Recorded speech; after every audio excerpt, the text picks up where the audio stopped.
I'd like to talk to you about your financial future, and I hope those figures become applicable to all of you as we go along. And I'd like to start by posing a problem for you. And incidentally, I'm just going to talk for a couple minutes, and we'll do Q&A, because what we want to do is talk about what's on your mind. But I'd like you to think about this for just a second. If, as we walked out of here today, I said I would like to buy 10% of your financial future, I was going to write you a check today, and from this day forth, you were going to give me 10% of everything you earned. How much would you want to charge me for that? I'm going to buy 1/10 of you. And I may take the low bid, incidentally, so be careful what you write down. Well, I think if you thought about that a little while, you can contemplate that for a few minutes. You know, you're going to get a check from me today, and you can do anything you want with the money, but from this day forth, you have to give me 10% of what you earn. I think it would be very foolish of you, any of you, if you asked for less than, say, $50,000. Now, it's going to be a few years before you're out earning money, and so I've got a few years of dead money there. But then I would start getting this royalty on you as you went along. So I really think that if you thought about it, most of you would want a fair amount more than that. I think you'd be right. Fortunately, I didn't make this deal with anybody when I started out, so nobody's got a 10% royalty on me. But I think that 50,000 would sort of be the absolute minimum. And if you think about that, that means that right today, you are worth 500,000, because if 10% of you is worth 50,000 in cash today, your potential is worth a minimum on a 100% basis of $500,000. That is the big financial asset you've got. It's way more important what you do with that $500,000 asset that you own today than whether you decide to buy stocks or bonds, or whether you put your money in a mutual fund or pick your own stocks or anything of that sort. The biggest financial asset that you have going for you by miles is the value of your own earning power over the years. So that's really what you should focus on. If you're focusing on your financial future, that means you should focus on you. Because whether your 10% is worth 50,000 or 100,000 or 300,000, which would be 500,000 or 1 million or 3 million for all of you, whether it turns out to be one or the other is really dependent in a very large part on what you do in the next few years. All of you in this room have the brains to do extremely well in life. You've all got the energy to do extremely well in life. And then the question is, how do you apply it? If you've got a 200 horsepower motor, do you get 200 horsepower out of it? Do you get your full potential, or do you get 100 horsepower or 50 horsepower? Now, there's two things that can hold you back in getting the full horsepower out of your engine, whatever it may be. All of you have big enough engines. And one of those is a lack of education. But that probably isn't going to happen to very many people in this room.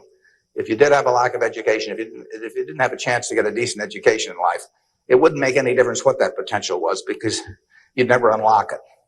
But the second most important thing, and equally as important, is in terms of the habits that you develop, in terms of what you do with yourself. When we hire people, we look for three qualities. We look for integrity, we look for intelligence, and we look for energy. But if they don't have the first one, integrity, the other two will kill you. Because if you're hiring somebody without integrity, you really want them to be dumb and lazy, don't you? I mean, last thing in the world you want for them is to be smart and energetic. So smart and energetic only goes with integrity. You make your own decision on that. You can't change your IQ or how far you can throw a football or how high you can jump or the color of your hair very easily.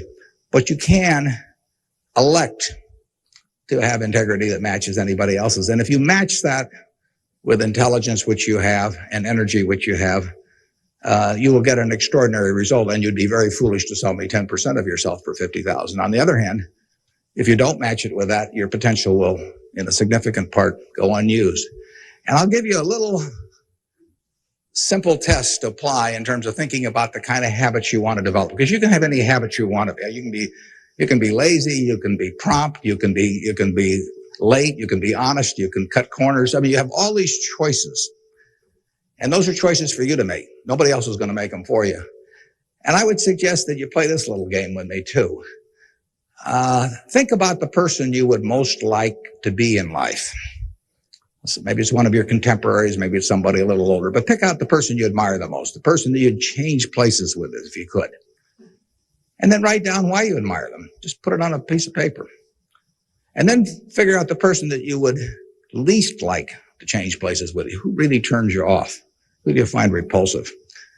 And list the reasons why that person turns you off so much. And put those down on the other side of the paper. And then look at that list. And you'll find that everything on the left-hand side, what you admire in other people, the qualities they bring to life, cheerfulness, generosity, all kinds of things. You'll find those are things you can do yourself. It's very simple. You got to apply yourself, but the habits you form in doing that early on will carry you through life. And on the other hand, you'll find that the things that make people repulsive, selfishness, obnoxiousness, all these things, egotism, are things that no one has to have. If you find those in yourself, you can get rid of them as long as you get rid of them early. So all I suggest is that you write down a list of what you admire, what you find contemptible, and decide that the ones on the admired side are ones you're going to acquire for yourself. And if you do that when you're young, it'll carry you through the rest of your life. This doesn't work if you do it when you're 50 or 60. By then, the habits are too well formed. But if you do it early, behavior becomes a habit. So if you do that, 2 or 3 years from now, if you go through the same exercise, you'll find out that the person you admire the most is yourself. That can be a little dangerous under some circumstances, but it's not a bad thing. I mean, you want to be somebody you like, and you don't want to be somebody that you dislike. And form those habits early. You basically can't miss. Now, I'll give you one other small piece of advice that's just a corollary on this, and then we'll get to your questions. And that is, as a general matter, as a one piece of specific financial advice, I would say, avoid credit cards. Just forget about them. We're in various businesses that issue credit cards. The American public loves credit cards. But if you start revolving debt on credit cards, you're going to be paying 18 or 20%. And you can't make progress in your financial life going around borrowing money at 18 or 20%. You can make a lot of money by lending it out at 18 or 20% over time. If you can find anybody that's good that will borrow from you. But you don't want to be on the side of the equation that's always behind in life. I was lucky. I'd saved about $10,000 by the time I got out of school. That $10,000 was really worth millions I might have earned later on, because after you get a family and everything, the expenses roll in. But those were my tools to work with, but it was only because I was ahead of the game. If you're behind the game by $10,000 at some point and paying 18 or 20% interest on it, you'll never get out of it. So the trick, I've got a partner that says, all I want to know is where I'm going to die, so I'll never go there. And that's true in financial matters as well. You want to figure out where you don't want to be ahead of time and avoid that. And I get about a dozen letters a day from people who are having terrible problems. And there are two reasons why they have terrible problems. One is a number of them have had health problems of some sort. I mean, they have really been hit by or somebody in their family has been hit by some kind of catastrophic illness. And that is it's a terrible thing to happen to any family.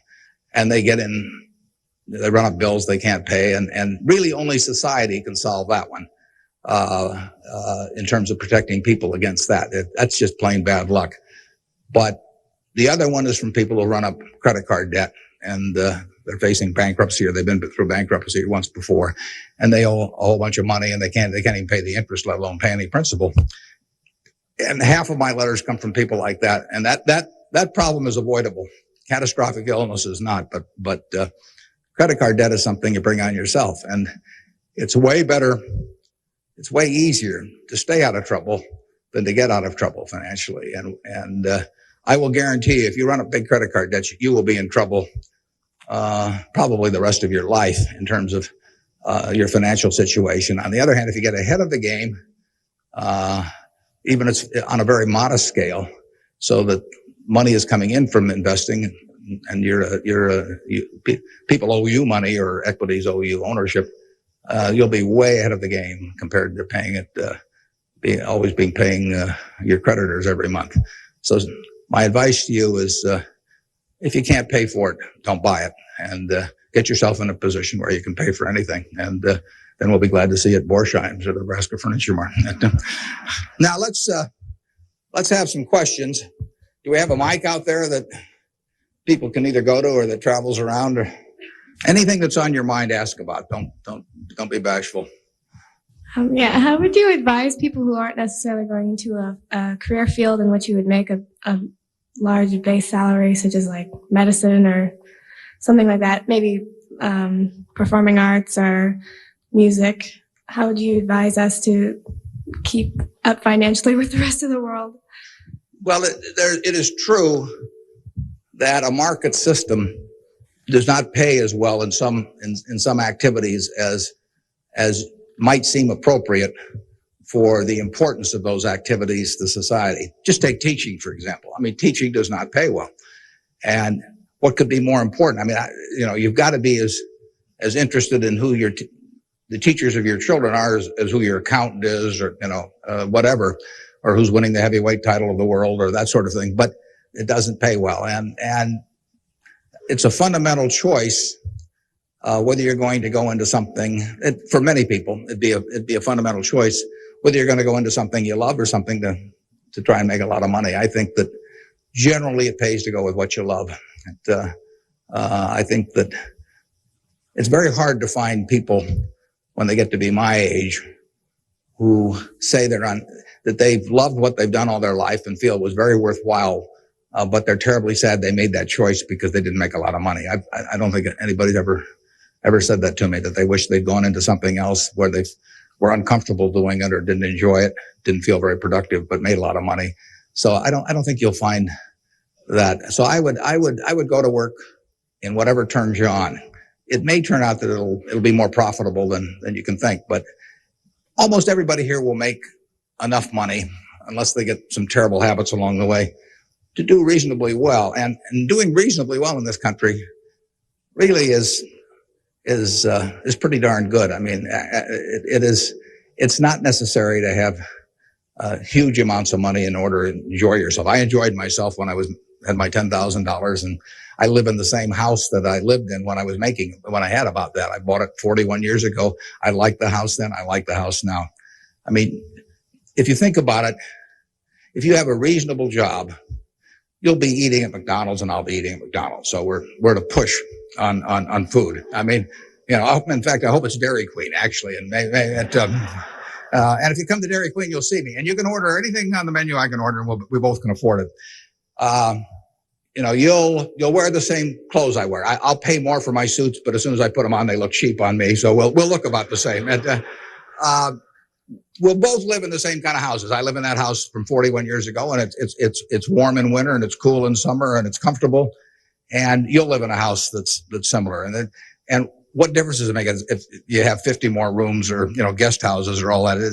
It'll probably just bring you problems. I mean, you have to worry about the greenskeeper or something when you get through. So I have been in the houses of people where the houses are worth probably 200 times what my house is worth, and I would not be any happier in those houses at all. In fact, I'd be less happy. I just have one more thing to worry about, and the dozens of people around the place, and people quitting, and people stealing from you, and all kinds of things. To hell with it. We'll drive the same kind of car. In fact, you'll probably drive a better car. I drive a car that's about 8 years old. I don't know what it's worth now, but it gets me around fine. I mean, I'm perfectly happy. We'll watch the same television, We'll work on the same computer pretty much. The only difference will be how we travel long distances. I will fly in a plane that's more comfortable than flying Southwest Airlines or something, which I've got nothing against. But that's the one real big difference. And other than that, I do what I like every day. I hope you'll do what you like every day to do. And I work with nice people. I hope you work with nice people. And there's 24 hours in the day, and those are where the hours go. So great wealth is the tiniest bit different in a real sense than having just a decent a decent income. And to trade a decent income and something you love doing and something where you feel worthwhile doing it for huge wealth where you trade off a lot of your principles would be a terrible mistake. Would you acknowledge your success more on yourself or from the help and teachings of others? Well, I was very lucky in life. If you tell me who your heroes are, I will make a pretty good prediction about what you're going to do. And I had the right heroes. I was very lucky in life, and my heroes never let me down. And started with my dad, and then I had others in business, and so I have had great teachers. Some formal teachers, some that were just informal teachers by instinct or example. And if I hadn't had those, my life, I'm sure, would have been very different. If I'd been born anyplace else, when I was born in 1930, and at the time, 1 out of 50 births in the world were in the United States. So I came in against 50 to 1 odds against being born in the United States.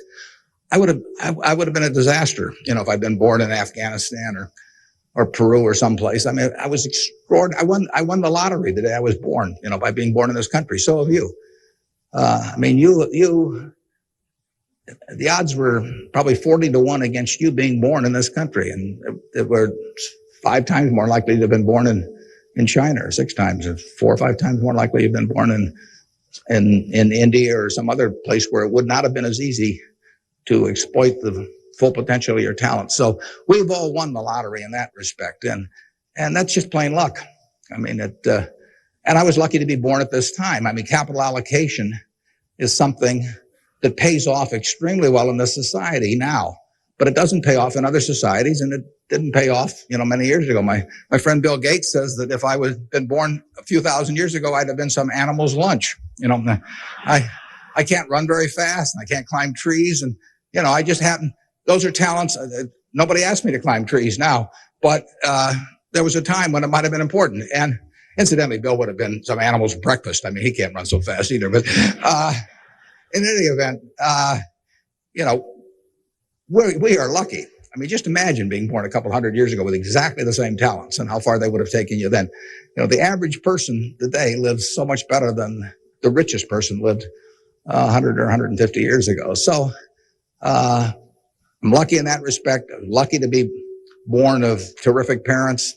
I was lucky to be raised in Omaha in a great public school system. I got a start here in the first 8 grades that gave me a foundation that later, when I went off the track a few times, carried me through, because I had a terrific grade school education right here in Omaha at Rose Hill. And one of the reasons I had it, incidentally, is kind of unfortunate, but I had that great education in part because women were being enormously discriminated against. And so a woman at that time could be a teacher, she could be a secretary, she could be a nurse, and that was about it. So you had half the talent pool in the United States limited to just a few jobs. So you had an abundance of talent in those activities like nursing or teaching, because that talent with males was spread across every form of work activity there was, but with women it was concentrated in a few areas, and that benefited me. It's kind of sad because it didn't benefit those teachers, but I was very lucky, and I've really been that way all my life. And what I do is important as what a good teacher does or a good nurse does or something of the sort. I think that's quite questionable. It pays off enormously well in a market economy like the United States, but that's an accident. It didn't have anything to do with any innate ability of mine. Mr. Buffett, technology has been a great factor in stimulating the world economy. What are your predictions for the future of the technology industry, and what is its future role in world economy and the United States economy? Yeah, well, there's no question it's turning the world upside down. It's done it somewhat already, but it will, it's just beginning, but it's moving very fast. I met Gates on July 15th, 1991. I was out there for a 4th of July celebration with a friend and who subsequently died, Meg Greenfield of the Washington Post, and she took us down to visit the Gates family. And he tried to educate me about high tech, and he'd had better luck with chimpanzees. I mean, I was really a disaster, but he's a good teacher. But one thing he told me was that at the time, he said, you know, you've got this model in your head of the world, and your model has time and distance as very limiting factors. And he said, they aren't limiting factors anymore. He said, you know, the cost of talking to somebody around the world or getting your message in front of somebody or publishing it, he said, it's going to be zero, or so close to zero it doesn't make any difference. And, you know, that was revolutionary. But it's happening already in a very, very big way. And it's just, 8 years later, and it's exploding. So high tech, information technology, whatever you want to call it, is changing the world, and it's going to change it in a very, very big way. And it'll change. I mean, that's one of the things I think about in businesses we buy. We announced the purchase yesterday of a furniture retailer in Boston, in the Boston area. And, you know, I think to myself, what effect does this new world have in terms of the internet on furniture retailing? I mean, you have to think about questions like that. The changes will be huge. I played bridge yesterday with people all over the country, but I played it with people all over the world. I just sit down on my computer and I've got some popcorn there and I'm in khakis and a sweater, and I can have a bridge game in 30 seconds with people all over the world, and no cost to it, basically. You know, that's a lot different than trying to arrange a game with 4 people in Omaha, you know, on a day when one guy wants to play golf, another wants to watch baseball. And I mean, it changes things in a huge way. We are very fortunate. I mean, it's in the degree to which the United States leads the world in this area. I mean, we have a lead. It's hard to think of who's in second place. And 15 or so years ago, this country had an inferiority complex. It'd be hard for you to remember because you weren't old enough to be around then. But in the early 80s, we were wondering whether the Germans and the Japanese were going to own everything, and that they were going to make all the steel and they were going to make all the cars and everything else, and the television sets, and we were going to flip hamburgers. That was the standard line. And just imagine in a short period like 15 years how that's changed around. In an important way, that's changed because of this information a revolution, where we, like I said, I don't know who you would name as being in second place in the world, but here's the most important industry in the world, and the United States has this incredible position, and we're moving all the time with that position. So I think that argues for a terrific future for the world over time, and I think it argues even more for a terrific future for this country. What are the best ways for youth to get started now in securing their financial future? For what, to secure their financial future? For youth. Youth? Oh, well, it's not very complicated. It goes back to getting full use out of your own talents first. I mean, the difference between whether you're going to be earning X or 2X or 3X a year 20 years from now is going to be a function of how well, not how much talent you have, but how well you use the talents you already have. And so that is your best financial future is your own ability and your a capacity to use those abilities to their potential. And that can't be taken away from you. They can't even tax it. I mean, most things, if you own a piece of real estate, if they double the taxes, they double the taxes, and that changes your ownership in the property, because now, in effect, the taxing authorities own more of it because they've got a greater command on the revenue stream. The same thing about almost any asset you have, but they don't tax what's in your head, and they don't tax your ability to start performing when you get to work in the morning and finish in the evening to your potential. One of the things that amazes me is how people who really do perform well just sort of jump out at you once you're running a business. When I got out of school, I thought, everybody would behave that way, but they don't. Most people sort of go through life in a sleepwalk, and if you don't, you will stand out. So the biggest thing for your financial future is yourself. Now, beyond that, it is always being ahead of the game rather than getting behind the game. It's saving a little, no matter how you do it. I mean, I delivered papers, I worked at Penny's, I sold golf balls, I had a pinball machine around. I did a lot of things that enabled me to accumulate about $10,000 by the time I got out of school.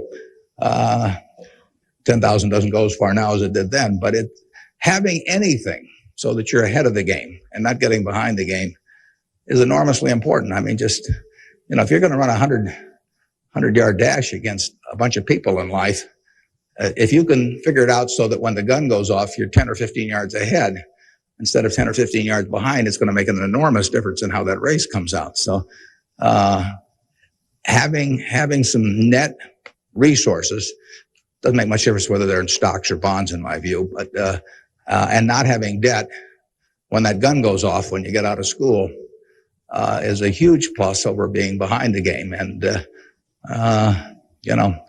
it may come from delivering a paper out in the morning. It may come from part-time work someplace, but put aside a few dollars for yourself, so that when the time comes and you enter the workforce, you're ahead of the game and not behind. And then once you get there, don't get behind by buying a whole lot of things that you figure you're going to pay for someday while you're paying 20% interest in between.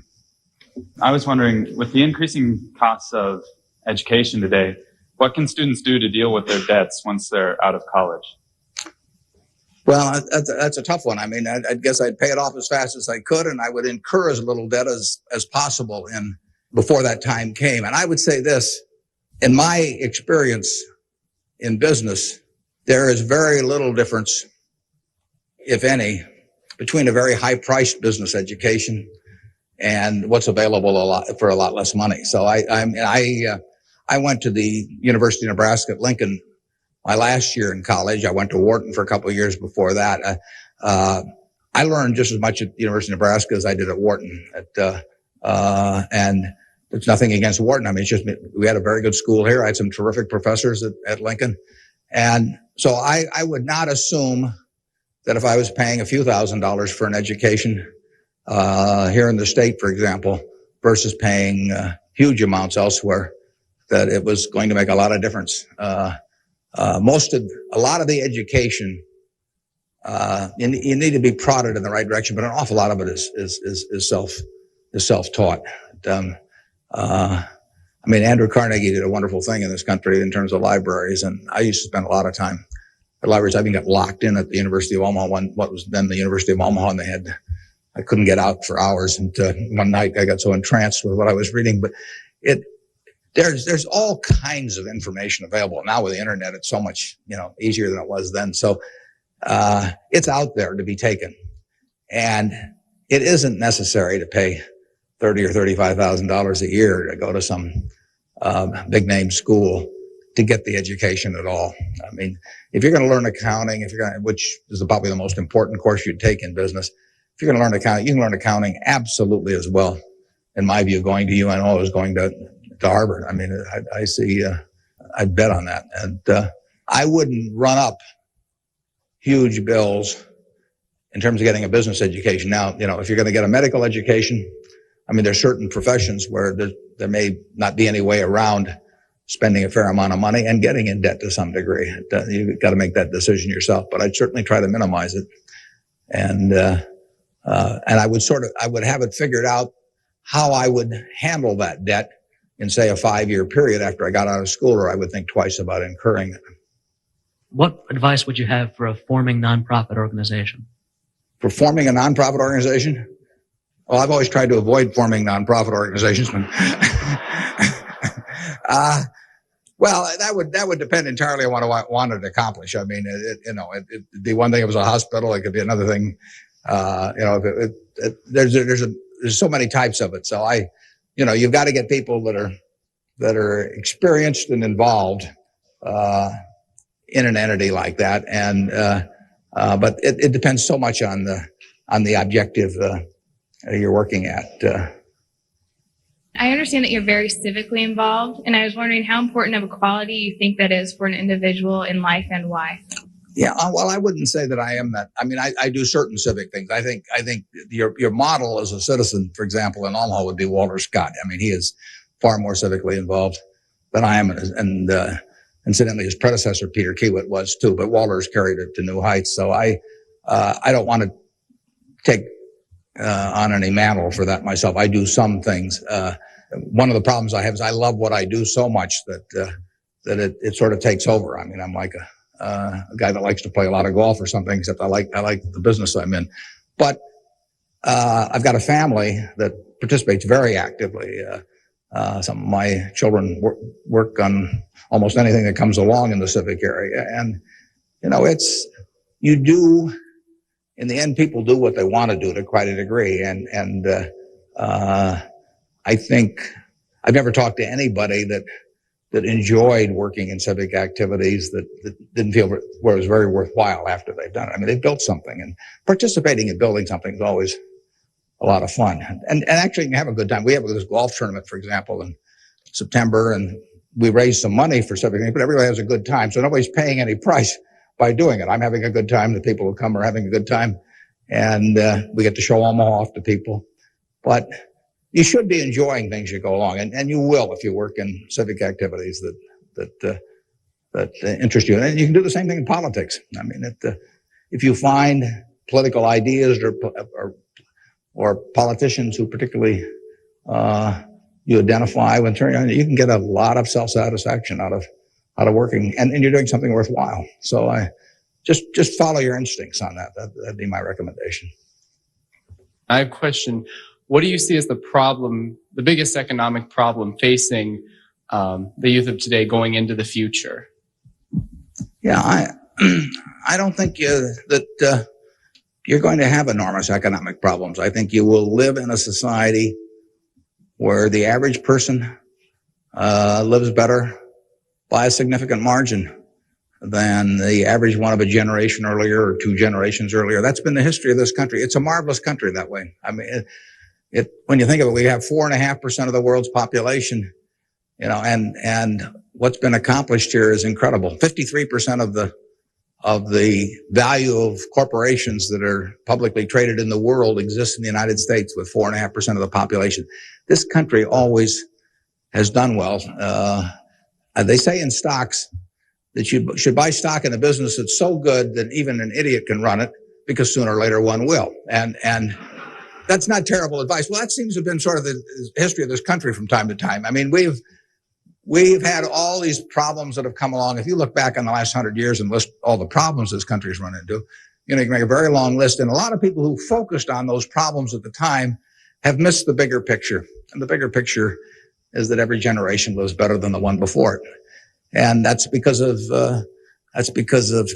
savings, because savings enable people to create new tools to do better things as they go along. And it's also due to an environment that lets people realize their potential to a greater degree than most other environments in the world. It's far from perfect. I mean, it's sad how far it is from perfect, but it is better than anything else around. I mean, in this country, you don't have some commissar or something running a big business in this country. You've got a guy like Jack Welch, and a fellow like Jack Welch makes a difference of night and day in terms of the productivity of that business over a period of decades. And productivity is what causes the standard of living to rise. So a system that throws up the Jack Welches of the world to run businesses is going to have an enormous advantage over a society that does it by heredity or that does it by government edict.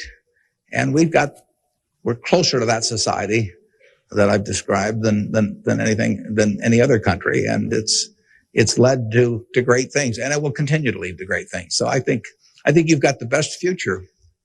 You don't face a war, and you've got a better future in terms of achieving material rewards than any generation in history. So I wish I could trade you places. I was wondering if you could speak for Mr. Gates, were afraid of the impact on Y2K on the economy, or specifically the stock market. Yeah, well, I'm glad you gave me a chance to bring in other people, because I'm the last guy in the world understanding about Y2K.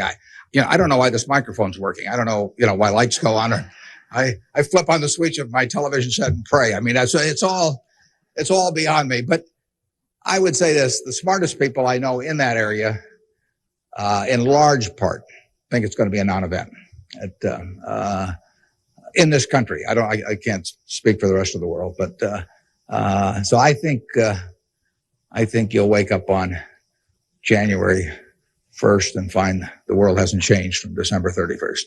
Now, I would say this: you might get a whole bunch of friends to write you checks for $1 billion on December 31st and then deposit them, and who knows what'll happen? You can't lose anything. I mean, all they do is bounce, and if the system gets fouled up, you might find a lot of money in your account. But I wouldn't count on it. We own a company called Executive Jet. We have about 1,400 or 1,500 customers who own pieces of airplanes with us, and we've got 160 of their planes and some of our own flying around. It'll be very interesting to me to see what the advance people let us know ahead of time when they want to use it. It'll be very interesting to see how many sign up for January 1st at 12:01. But it wouldn't bother me to fly them in the least on January 1st or do anything else on January 1st. Ideally, I hope they're getting prepared to watch the Huskers play in the big game. And I was wondering, how do you decide what you invest your time and money in?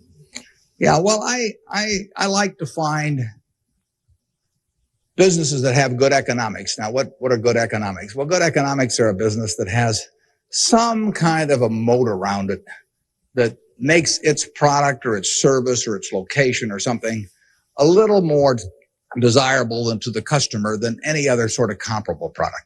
The number one candy bar in the last 30 or 40 years has been Snickers. People don't fool around with different candy bars. They fool around with different length dresses. They fool around, with all kinds of things, but they don't fool around with candy bars because they figure, they're going to go in and lay out 50 cents or whatever it is and put it in their mouth. And they're not going to, for 50 cents and putting it in your mouth, I mean, you're not going to say, I'll lay out 45 cents and put something else in my mouth. So you find that very stable. And we like businesses that we think we can figure out where they're going to be in 10 or 15 years. I don't know where the information technology businesses are going to be in 10 or 15 years. I know where Snickers bars are going to be in 10 or 15 years. They're going to be selling just about the way they do now. I know where Wrigley's gum is going to be in 10 or 15 years. There's not going to be a lot of innovation in chewing gum. And the internet's not going to cause people to quit chewing gum either. Gates may think so, but I don't think so. But it's predictability regarding the sustainability of a competitive advantage, something special about a product. So we look for those kind of products, and then we look for people that are running the business that are honest and able. It's easier to find people that are honest and able than it is to find businesses that are going to stay wonderful for a long period of time. There are a lot of businesses that looked like they were going to stay wonderful that really evaporated over time. But that's what we're looking for. And the nice thing about it is we don't have to find very many. If we find one a year, that's terrific, because you don't need 100 or 1,000 great investment ideas to do well. You need a couple, and the discipline is the most important thing. We don't need brain power. We need discipline. You don't need 150 IQ to do what I do. Thank God. You don't need 140. You don't need 135. You may need 115 or something like that. But you do need discipline. You have to wait until you see the fat pitch to swing at, because investing is a no called strike game. If I were a baseball player and I only like pitches 2 inches above my navel, some guy could learn that and he could pitch me, 3 or 4 inches below that, and I get called out on strikes because I never find a pitch I like. You can get called out on strikes in baseball. You have to swing at pitches that you don't even necessarily like, particularly after the count gets to 2 strikes. In business, you don't have to swing at anything. You can sit there and the paper says General Motors at 68, or it says General Electric at 115, or it says General Dynamics at 63. And if you don't like those prices, you don't have to swing. You can wait there day after day after day after day, and there are no called strikes. Now, when you swing, when you decide to buy something, then, if you swing and miss, it's a strike. But it's a marvelous game to be in because there are no called strikes, and you can simply wait for that one time in a month or 6 months or a year or 2 or 3 years when you really know what you're doing, where you like the price, where you like the people running the business, and then you swing, and you only need a few swings in your lifetime. So that's the way we try to pick businesses. We try to stay with things we understand. There can be all kinds of wonderful investment opportunities out there that I don't understand. I don't know what cocoa beans are going to do next year. You know, maybe you know, but I don't know. I don't know what crude oil is going to sell for. But I don't have to know. I just have to know the things. I have to know what I know. I have to know where the limits of my understanding are, what I call what my circle of competence is. And if I'm only able to evaluate 5% of the businesses in the world, no problem. I just stay within that 5% and try and find something. And most people get in trouble in investments because they get itchy. You know, they can't discipline themselves, and they hear about other people making money. Nothing upsets people so much as to hear about their friends making money. I mean, that's very destructive to discipline, because they think, I'm smarter than that guy next door, and he just bought that new car with the money he made trading stocks on the internet, so why can't I? Well, the answer is you can't over time. You will lose money if you trade stocks actively. And it's hard to exercise the discipline. But anytime you buy something, you should be able to take out a one-page sheet of paper and say, I'm buying General Motors at 65. I'm buying General Electric at 150 because. And you should write down the reasons. If you can't fill out the sheet, if it's because somebody told me about it at a cocktail party last night, that's not good enough. If it's because my broker told me about it, that's not good enough. You know, you've got to have a reason for thinking that it makes an intelligent investment. You do the same thing if you're buying a farm or an apartment house. If you're buying a farm, you'd say, I'm buying this farm at $1,000 an acre because I think I can earn $60 an acre on it. If corn sells at such and such, and soybean sells at such and such, and yield is such and such. And you'd figure it out. That's the same reason you buy businesses. And when you buy stocks, you're buying a little piece of a business. And that's probably the most important thing to remember in investing, is that when you are buying a stock, you're buying a little piece of the business. And if you are buying it at an attractive price for the business, for the whole business, you're going to make money. And if you aren't, over time, you won't make money. Reverend Jesse Jackson talked to us earlier. He seemed to believe that the moral standards of today's society will eventually affect us in business. How do you feel this will affect us as youth growing up in the United States? Well, I think very difficult to quantify moral standards over time. I mean, you can pick out huge weaknesses at any given time in terms of how people or the country is behaving, and huge strengths. So I think it's enormously difficult to quantify. I think by and large we have made progress in what I would call institutionalized moral standards in this country.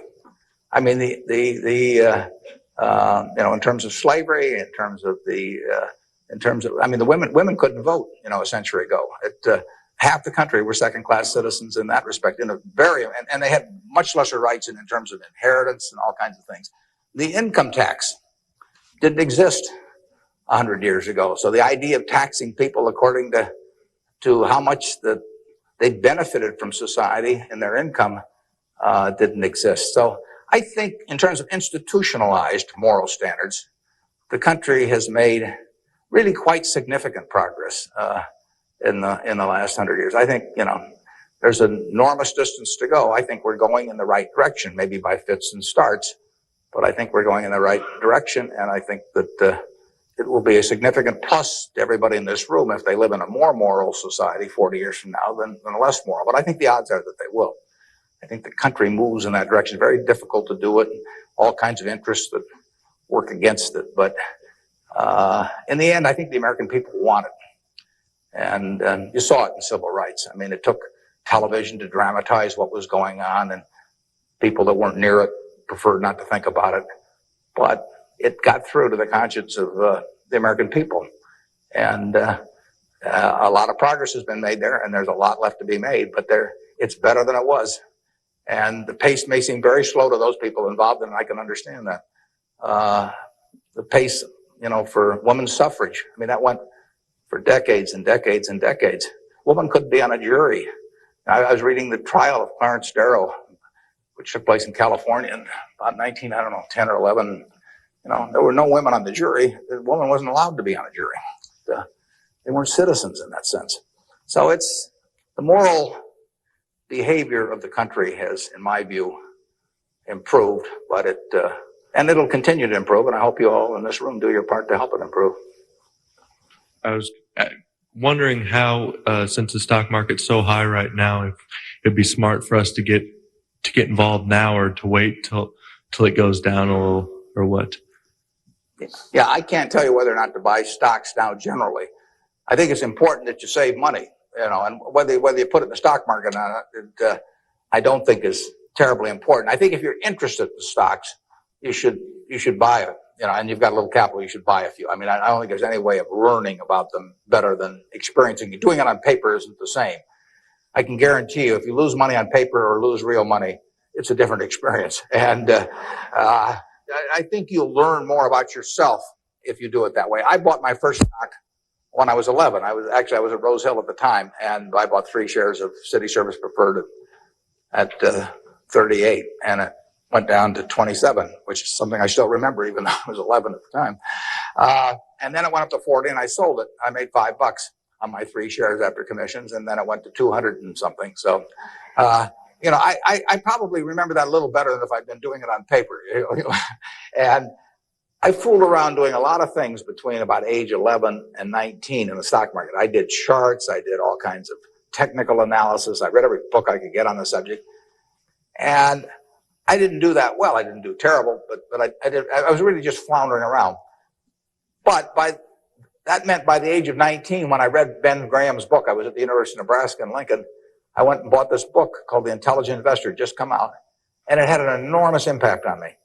Now, if I hadn't done in the previous 8 years, if I hadn't been all over the lot, I'm not so sure that book would have had the same impact on me. I mean, by that time, I was prepared to read Ben Graham's book, which changed my life financially in an incredible way. I mean, I wouldn't be up here today if I had read that book.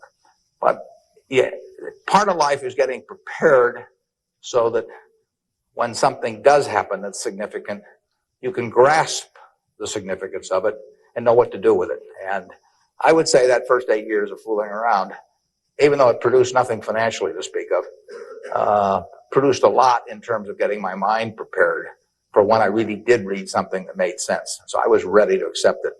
And I actually went back and went to Columbia to study under Graham, and because of reading that book, and all kinds of things flowed out of it. So I would encourage you, if you're interested in the field, to do a few things. I'd still try and make them as intelligent as possible. I would try to stick with businesses I thought I understood. I'd still get out that sheet of paper and I'd write, I'm doing this because, and just test my reasoning.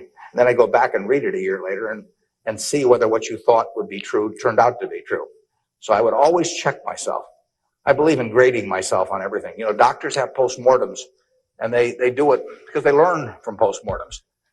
In business, people don't like to do postmortems, building plants or buying companies, and they never want it 2 years later to run a check on how that decision turned out, because it can be unpleasant. But you learn from postmortems, and you don't want to learn. It's way better to learn from other people's mistakes than your own, but you got to learn from a few of your own too. And the time to do it is when you're young. My question is, to what extent do you feel that the government, with the current policies of welfare and Social Security, is it financially competent and fiscally prepared for the future? Well, I think that the country as a whole is quite well prepared for the future. That doesn't mean I would adopt every policy they have, but I think we have an enormously rich society, and it'll get richer. Everyone isn't going to participate in that. Some won't participate because of physical disabilities, others because of mental disabilities, others because of shortcomings in the education they received when they were growing up, all kinds of reasons. We have a prosperous enough society to be able to take care of those people, and we should take care of them. And how we do it so that they feel most useful in life, and how we do it so that we continue to encourage people to be more productive themselves and all that. I mean, those are not easy questions, but that shouldn't take our eye off the ball of feeling we should do something about it. I pose this problem sometimes to people. I say, let's assume that it's 24 hours before you're born.